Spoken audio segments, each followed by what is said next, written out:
Spread your wings. Nothing is impossible, believe.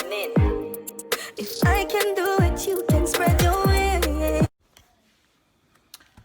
Hey guys, welcome back to my video, Life of Promise. I wanted to make this brief video because a lot of you have been asking me since I've gotten to Jamaica a lot of questions about how did I manage to get in? Is the borders open? Did I get quarantined?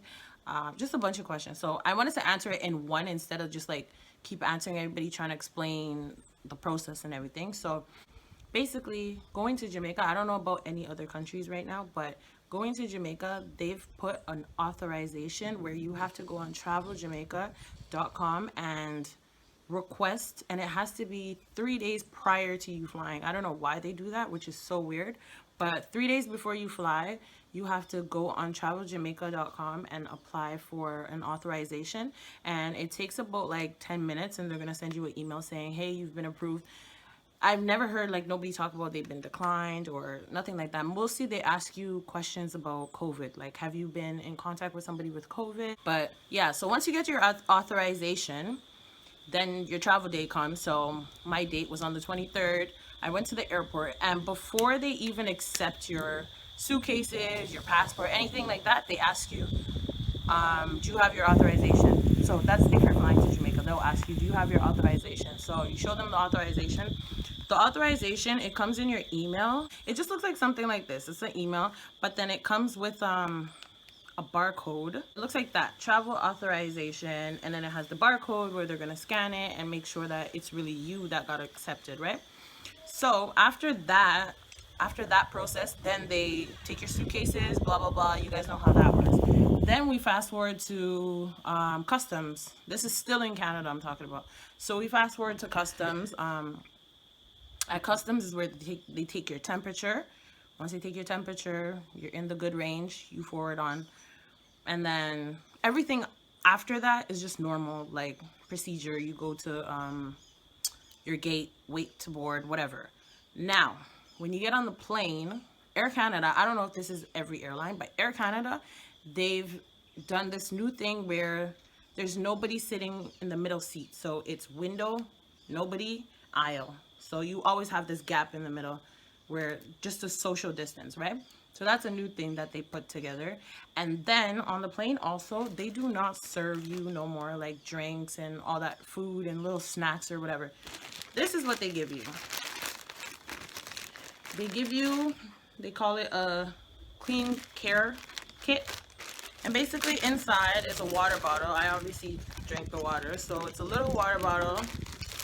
They give you a mask, some gloves. I didn't use none of this because I already had brought my own things, like my own sanitizer and all that, alcohol swab and sanitizer. So that's all you get for the whole like 4-hour flight. They don't serve you no drinks, they don't give you no cookies, no snacks. So for me, I suggest you guys pack your own snacks. I did that. I went to Dollarama and I just got a bunch of snacks, put them together, and that was that. Because this is all you're getting, water, and nothing else comes with it. But after that, when we finally landed in Jamaica, before we get off, a health inspector comes on, and he's on the little walkie-talkie mic thingy speaking to us, and he's just going through the protocol, the steps that we're going to go through once we get off the plane. He's letting you know everything, which was very helpful because obviously we didn't know what was about to happen. We're going in there like, all right, let's see what they're doing. But he told us every step that's going to happen. We landed at 12:25, and when we landed, apparently there was another flight in front of us, like another group of people that landed too that delayed us because they were still getting checked out, questioned, and doing all that stuff.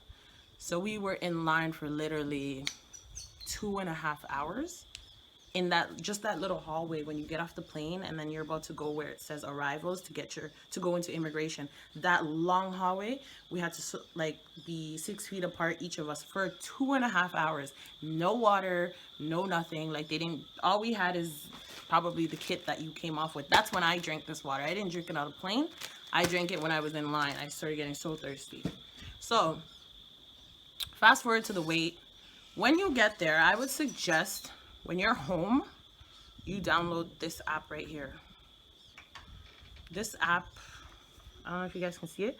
It's called Jam COVID. Jam COVID-19. It's all one word. Before you fly, I suggest you download that app. I did that before I flew. I downloaded the app. Basically, when you get there and it's almost time for you to get closer to where the health inspectors are going to start asking you questions, they tell you to download this app, which is so like crazy because they should have made you download it a long time, because then you gotta get some Wi-Fi and then it's gonna download slow because the Wi-Fi doesn't pick up quickly, and then you're delaying your process to get to talk to those people already. So when you download this app, they're gonna make you sign in. There's a part that says sign in. When you sign in, you're gonna put the code that you got in your email when you got the authorization. So when you got that authorization, it came with a code. So that's the code they're gonna make you put into this app. And when you put it into this app, it basically tracks your location. So wherever you are, that app is gonna track it. Like, that's how they're gonna see where you are at all times. So once you put that in, next step is talking to the health inspector people. So they were asking questions like, do you feel ill? Have you come across anybody with corona? Do you work somewhere where there's sick people? I don't know, just a bunch of questions like that. So they ask those questions, and then after they ask your info, like where are you staying, who are you staying with, how long are you staying, yeah, those kind of questions. They just write all of that down, whatever, all that information. And then from there, once you're done, you go over to the testing part. They give you a ticket so you can, sorry guys.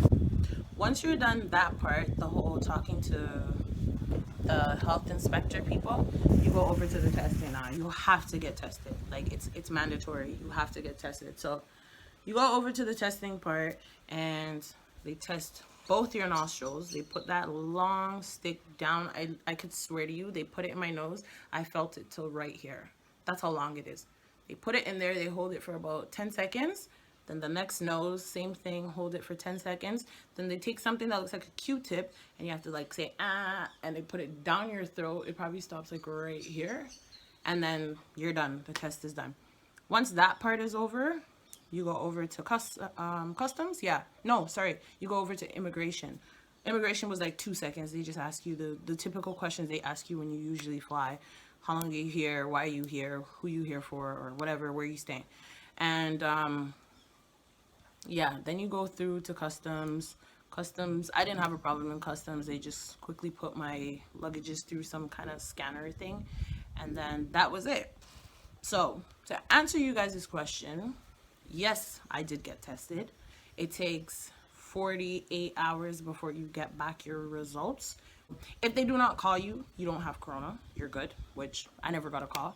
And if you have it, they call you. But it's not to say, even if they call you, it's not to say they're going to be like, oh, we're putting you in a facility. They still said, depending on where you're staying, if you're in a hotel room, they're going to keep you there. They're going to just tell you, isolate yourself in there. And I don't know about people who are actually like going into homes and stuff like that, how it works. But I know they said for sure, if they call you, it does not mean that you have to come to a facility. Because the thing is, they don't want you spreading it. So if you leave where you are to go to them, you can be spreading it, right? So anyhow, with the quarantine part, they do not quarantine you in a facility at all. If you're going to a hotel, resort, villa, locals home, like the way I am, I'm in a home. I'm not in no resort or anything like that. They let you go where you're going. But the only thing is they track you through that Jam COVID app. And basically how this app works, it's so funny because you would think that they just track you and that's it. You have to make a video, and this is in one day. It can happen like 7 to 6 times. They're gonna send you a request saying, oh, it's time to do your video, your daily video. And then you don't know what time they're gonna send it. They don't give you, there's no specific time. Like today, they sent it to me at 10. Yesterday, they sent it to me at like 8 in the morning because they wanna make sure like we catch her off, like they catch the person off guard. Like, you know, they don't want you to know that, okay, this is the time, so let me be home at this time and then go out later, you know? So they just try to catch you off guard. So basically what you have to do, they send you this notification, pops up, says, time to do your daily video. And then they're gonna send you a code. It's a 4-digit code, like pretend 1819. So when you do your video, you press record, and all you have to say is 1819, and you send it. That's all you have to do. You have to just say the code. Every day they send you a different code, and every hour or whenever they send it to you, they just send you a different code. And all you have to do is just look in the camera, say that code, and send it back to them. And then they're gonna see, okay, she's still in the same location. Yeah, that's pretty much it with that. And basically, you have to stay where you're staying for 14 days. After 14 days, they automatically delete you off that Jam COVID app system. So I suggest, sorry guys, it's so hot. I suggest if you're staying, like you're coming to stay for 2 weeks, don't bother, because it's going to be pointless. You're here for 14 days, or you're here for 2 weeks and you're supposed to be 14-day quarantine.